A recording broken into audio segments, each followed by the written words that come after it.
नमस्कार, मैं हूं प्रेम शंकर सिंह और आप देख रहे हैं मन कही। आज हम बात करने वाले हैं एक बार फिर से नेहा सिंह राठौर के बारे में। सवाल लाजमी है, क्यों भाई, नेहा सिंह राठौर इतनी इंपॉर्टेंट कैसे हो गई कि दुनिया में, कम से कम भारत में इतने मुद्दे हैं, तो नेहा सिंह राठौर ही आज क्यों? ये तो आप लोगों को पता है कि वो सोशल मीडिया पर इन दिनों खूब छाई हुई हैं। देखिए, ये अलग बात है कि कई बार आदमी निगेटिव पब्लिसिटी भी उसकी हो जाती है, लेकिन ये तो मानना होगा कि आजकल वो विपक्षी नेताओं से ज़्यादा जो क्रिटिसाइज है पीएम मोदी की, वो कर रही हैं। जाहिर तौर पर सोशल मीडिया भी उनको खूब प्यार कर रहा है और उनको खूब ट्रोल भी कर रहा है जो लोग उनको नहीं चाह रहे या उनकी क्रिटिसाइज करना चाहते हैं। क्यों मैं बात कर रहा हूं आज नेहा सिंह राठौर की? तो एक सबसे बड़ी खबर और एक ब्रेकिंग न्यूज समझ लीजिए इसको टीवी की भाषा में, वो ये है कि नेहा सिंह राठौर बहुत जल्द, अभी तक इसकी चर्चा हो रही थी, अब वो मानने लगी हैं कि वो बहुत जल्द अब किसी भी राजनीतिक पार्टी का दामन वो थाम सकती हैं। जी हां, वो पॉलिटिक्स में आ सकती हैं। और ये जो कुछ हो रहा है पिछले कुछ दिनों से, महीनों से या सालों से, वो दरअसल ताना बाना ही बुन रही हैं कि किस तरीके से और किस रास्ते से पॉलिटिक्स में घुसा जाए और कहाँ उनके लिए एक मुनासिब जगह हो जहाँ से वो पॉलिटिक्स कर सके, जैसे कि कन्हैया कुमार कर रहे हैं।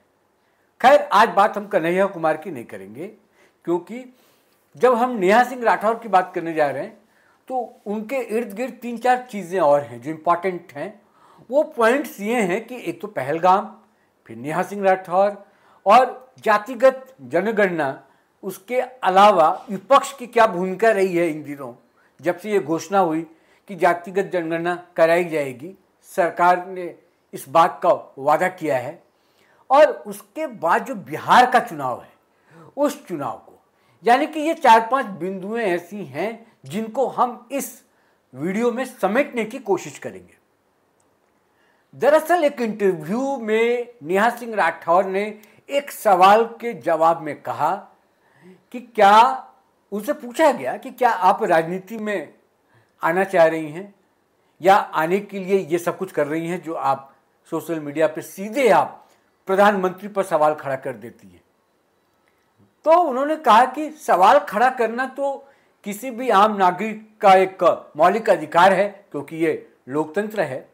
और जहां तक सवाल राजनीति में एंट्री करने का है या रुचि की अगर आप बात कर लें, इंटरेस्ट की बात कर लें, तो इससे मुझे परहेज नहीं है। फिर सवाल किया गया, तो क्या वो पार्टी कांग्रेस होने वाली है? बोले नहीं, ऐसा कुछ मैंने तय नहीं किया है, जब आगे देखेंगे तब देखेंगे, लेकिन हाँ, राजनीति में मैं आ सकती हूँ और राजनीति में कर सकती हूँ, यानी कि एक्टिव पॉलिटिक्स में वो आ सकती है।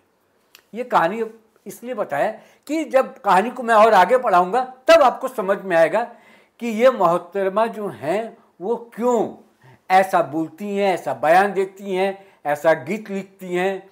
क्योंकि रातों रात अगर पब्लिसिटी पाना है तो सीधे ये चंगू पंगू जो नेता हैं, छोटे कद के नेता हैं, उनके बारे में क्या बोलना?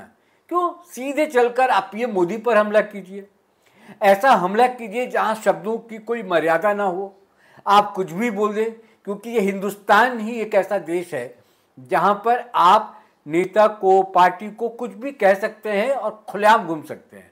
उस पर कोई बंदिश नहीं है, उस पर कोई शिकंजा नहीं है। लोकतंत्र के नाम पर आप या अभिव्यक्ति के नाम पर आप कुछ भी कर सकते हैं, जैसा कि नेहा सिंह राठौर कर रही हैं। तो उन्होंने तो साफ कर दिया क्योंकि उनको पॉलिटिक्स में आना है।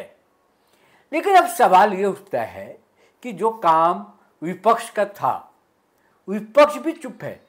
पहलगाम वाले मामले पर जो रिएक्शन नेहा सिंह राठौर का आया और जिस तरीके से वो पीएम मोदी पर हमला बोलती हैं, चोर तक कह देती हैं, 56 इंच की सीना पर उनका बयान आता है, जो गीत वो लिखती हैं, जिन शब्दों का पीएम के लिए इस्तेमाल करती हैं। मैं मोदी जी के लिए नहीं कह रहा, पीएम के लिए, प्रधानमंत्री के लिए जिन शब्दों का वो चयन करती हैं या जिस तरह से वो हमलावर होती हैं, उसका फायदा पाकिस्तान ने उठाया था। सवाल उठाना लोकतंत्र में वाकई में कोई गुनाह नहीं है। आप सवाल उठा सकती हैं, कोई भी उठा सकता है, लेकिन उसका एक तरीका होता है। सवाल उठाने का मतलब ये नहीं कि आप किसी को गाली देने लगे या उन शब्दों का इस्तेमाल करें जो कि सामाजिक तौर पर उन शब्दों का इस्तेमाल बुरा माना जाता है। तो जो काम पाकिस्तान को करना चाहिए था और कुछ हद तक जो विपक्ष करता, हालांकि अखिलेश यादव लगातार सवाल उठा रहे हैं, वहाँ पर कैसे चूक हुई, सुरक्षा में कैसे सेंध लग गई, तमाम ऐसी बातें हैं। विपक्ष भी सवाल उठा रहा है, लेकिन उतना मुखर होकर सवाल नहीं उठा रहा, क्योंकि विपक्ष भी जानता है कि ये देश का मामला है और देश को एक होकर चलना पड़ेगा। अगर आप मुल्क के अंदर की लड़ाई और मुल्क के बाहर की लड़ाई कैसे होती है, इसका फर्क आपको जानना होगा। और वहां पर यह दिखता है, जब नेहा सिंह राठौर कोई बात बोलती हैं या कुछ कहती हैं तो साफ नजर आता है कि अनुभव की कमी है, बचकाना हरकतें करती हैं। उनको लगता है कि पीएम नरेंद्र मोदी पर वो हमला करके, सवाल करके देश की जो व्यवस्था है उसको वो दुरुस्त कर देंगी और रातों रात इतनी बड़ी नेता बन जाएंगी कि उनको जगह जगह से ऑफर आने लगेगा कि हमारी पार्टी ज्वाइन कर लीजिए मोहतरमा और उम्मीदवार बन के चुनाव लड़ लीजिए, मुख्यमंत्री या प्रधानमंत्री आप भी बन सकती हैं। ऐसा सपना मुझे लगता है वो भी देख रही हैं, क्योंकि उनको लगता है कि कोई चाय वाला अगर प्रधानमंत्री बन सकता है तो गीत गाने वाला भी प्रधानमंत्री बन सकता है। ऐसा मुझे लगता है कि उनके दिमाग में चल रहा होगा, इसलिए वो कोशिश कर रही हैं। तो कुल मिलाकर जो विपक्ष का काम है वो नेहा सिंह राठौर कर रही हैं, लेकिन करने का जो लहजा है वो बहुत खराब है, जिसका फायदा पाकिस्तान उठा रहा है। हालांकि इस सवाल के जवाब में भी कहती हैं नेहा सिंह राठौर कि सोशल मीडिया पर हम क्या डालते हैं, हम क्या सवाल उठाते हैं, दूसरा उसको किस तरह से इस्तेमाल कर ले जाता है, ये आपके कंट्रोल में नहीं होता। लेकिन आप ऐसी बातें ही क्यों करें कि आपका कोई फायदा उठा ले दुश्मन मुल्क या कोई और जो कि एंटी सोशल माना जाता हो, चाहे वो देश के अंदर या देश के बाहर। ये दो बातें हुई। अब आइए विपक्ष की जो राजनीति है, विपक्ष कहां पर है। विपक्ष इन दिनों क्रेडिट जो है वो लेने की होड़ में फंसा हुआ है। यानी कि जातिगत जनगणना का जो अनाउंसमेंट हुआ कैबिनेट की तरफ से, मोदी सरकार की तरफ से, उसमें जितने भी विपक्षी दल हैं सबने कहा कि यह हमारी जीत है, हमारी पार्टी की जीत है, हमारी मांग थी इसलिए पीएम मोदी मान गए, यानी कि पीडीए की जीत है। अखिलेश यादव अपनी बात कहते हैं, राहुल गांधी अपनी बात कह रहे हैं कि आखिर सरकार झुक गई, आरजेडी अपनी बात कह रही है और तेजस्वी यादव तो पटाखा तक उन्होंने छोड़ा और चलाया और कहा कि इस बार 2025 का जो चुनाव है वो हम जीतने वाले हैं। यानी कि हमारी जो मांग थी जातिगत जनगणना की वो अब पूरा होने वाला है और हमारे दबाव का ये असर है। लेकिन ये भूल जाते हैं कि 51 के बाद, यानी कि 1951 के बाद जो चीज़ें हो जानी चाहिए थी पहले, वो अभी तक नहीं हुआ था। यानी कि 2014 तक विपक्षी दलों को ये समझ में नहीं आया था कि जो पिछड़ी जातियां हैं उनके साथ न्याय होना चाहिए और उनकी जो गणना है, उनकी जो तस्वीर है कि सोसाइटी में कहाँ हैं, कितने हैं, उनकी स्थिति क्या है, उसकी तस्वीर सामने लोगों के बीच लाना चाहिए। तो उस समय तक किसी ने बात नहीं की। उनको तब याद आया जब पीएम नरेंद्र मोदी सत्ता में काबिज हुए और वो सरकार चलाने लगे। खैर, अब तो इन्होंने घोषणा कर दी। हालांकि आरोप ये भी लग रहा है, सवाल ये भी उठ रहे हैं कि कहा यह जा रहा है कि बीजेपी की जहां तक बात है, एनडीए की जहां तक बात है कि बिहार में स्थिति कमजोर थी, इसलिए यह फैसला नरेंद्र मोदी ने लिया और उस पर बहुत बड़ा हाथ आरएसएस का भी था, संघ का। और पिछले दिनों जो इनकी बैठकें हुई, उस बैठक का मतलब ही यही था। लोग कह रहे थे कि अध्यक्ष पद को लेकर चर्चा हो रही है, ये नाम फाइनल हो गया। आपको याद होगा वो दौर गजब था, हर आधे घंटे में, हर 20 मिनट पर एक नया नाम का आ जाना और उसको बताना कि ये नाम फाइनल हो गया, वो नाम फाइनल हो गया। उसके लिए आरएसएस ने ओके कर दिया, पीएम मोदी ने इसके लिए ओके कर दिया और कई नाम तैर रहे थे राजनीतिक गलियारों में। लेकिन लोगों को ये नहीं पता चला कि उसके इतर भी कई मुद्दे ऐसे हैं जिस पर बातचीत हो रही थी। और ये जो जातिगत जनगणना का मसला है वो इसलिए भी बड़ी खबर बन गई क्योंकि अभी तक जो बीजेपी है इसको नकार रही थी और इसकी ज़रूरत है इसको भी नकार रही थी। कह रही थी इसकी ज़रूरत नहीं है, अनुराग ठाकुर का बयान ले लें, खुद पीएम मोदी का बयान ले लें। ये लोग नहीं चाहते थे कि जातिगत जनगणना हो और जाति में समाज को बांटा जाए। उनको लग रहा था कि इसकी ज़रूरत नहीं है क्योंकि पीएम मोदी ने कहा कि जो हमने व्यवस्था बनाई है उसमें ज़रूरत नहीं है। खुद आरएसएस की तरफ से भी इस तरह के बयान है। लेकिन 2024 का जो चुनाव हुआ उस चुनाव में उत्तर प्रदेश में जो बीजेपी को हार मिली, उस हार से मुझे लगता है कि एक मंथन में ये चीज़ें निकली कि क्या पीडीए जो अखिलेश यादव कर रहे हैं क्या वो पीडीए हावी होता जा रहा है, पिछड़ा, दलित और अल्पसंख्यक। तो खैर अल्पसंख्यक की राजनीति तो ये कर रहे हैं, लेकिन चाहे वो वक्फ अमेंडमेंट बिल की बात हो या तमाम और भी कई 3 तलाक का हो, 370 हो, कई ऐसे मुद्दे हैं जिसको बीजेपी ने पूरा कर लिया और उसको खत्म किया। लेकिन अब बात आती है कि पिछड़ों की राजनीति कैसे की जाए, क्योंकि बिहार का चुनाव जो है वो इस पर बहुत हद तक डिपेंड करता है। 90% की आबादी है ओबीसी और एससी एसटी सब मिलाकर।